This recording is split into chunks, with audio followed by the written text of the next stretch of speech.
Hello बच्चों, let's read a question. The output of the given circuit in figure given below, we have sine omega t.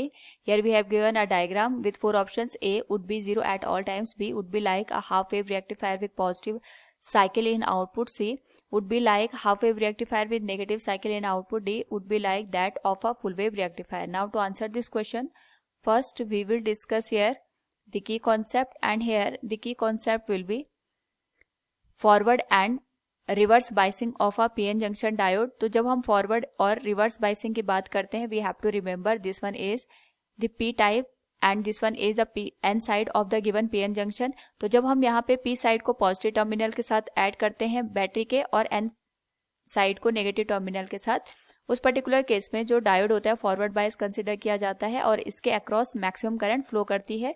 इसका जो resistance होता है उस case में minimum होता है और आइडियली हम इसको 0 भी मान के चल सकते हैं. इसी तरीके से जो पी साइड है, अगर हम इसको नेगेटिव टर्मिनल के साथ ऐड कर दें और एन साइड को पॉजिटिव टर्मिनल के साथ ऐड कर दें, तो जो हमारे पास पीएन जंक्शन होता है ये रिवर्स बायस कंडीशन में कंसिडर किया जाता है. इस केस में जो रेजिस्टेंस होता है ये मैक्सिमम होता है, यानी जो हमारे पास पीएन जंक्शन होता है उस पर्टिकुलर केस में हमारे पास जो सर्किट होता है इसमें सबसे कम करंट फ्लो करती है through the PN junction. Now according to the question, यहाँ पे हमारे पास इनपुट पे VM sine omega T given है, यानी इस तरीके से हमारे पास इनपुट की साइकिल दे रखी है जिसका मैक्सिमम वोल्टेज वीएम के बराबर है.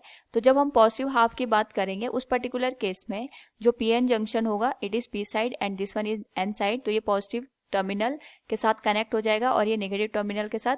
तो इस केस में जो हमारे पास पीएन जंक्शन है ये फॉरवर्ड बायस हो जाएगा. फॉरवर्ड बायस होने का मतलब हो गया मिनिमम रेजिस्टेंस इसके अक्रॉस है और हमें आउटपुट को इसके पैरेलली ही यहाँ पे गेन करना है, क्योंकि यहाँ पे पीएन जंक्शन फॉरवर्ड बायस है जिस वजह से यहाँ पे वोल्टेज का ड्रॉप सबसे कम होगा. तो जब हम आउटपुट लेंगे तो यहाँ पे हमें कोई भी ड्रॉप देखने को नहीं मिलेगा, यानी पॉजिटिव हाफ में we will get 0 output here ideally. Second, अगर हम बात करें यहाँ पे, अगर ये नेगेटिव हाफ साइकिल को अगर हम कंसिडर कर रहे हैं तो नेगेटिव हाफ के लिए ये वाला टर्मिनल नेगेटिव हो जाएगा and this one will be positive.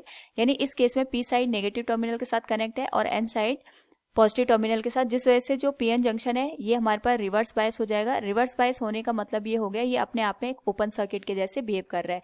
तो इस केस में यहाँ पे थोड़ा ड्रॉप इस रेजिस्टेंस के अक्रॉस होगा, लेकिन जो यहाँ पे रेजिस्टेंस के अक्रॉस ड्रॉप होगा अगर हम उसको यहाँ पे नेग्लेक्ट कर दें तो जितना भी हमने यहाँ पे इनपुट दिया है वो सारा का सारा जो हमने यहाँ पे पीएन जंक्शन कंसिडर किया है उसके अक्रॉस अप्लाई हो जाएगा, यानी आउटपुट पे भी हमें सेम वोल्टेज देखने को मिलेगी. It will look like this.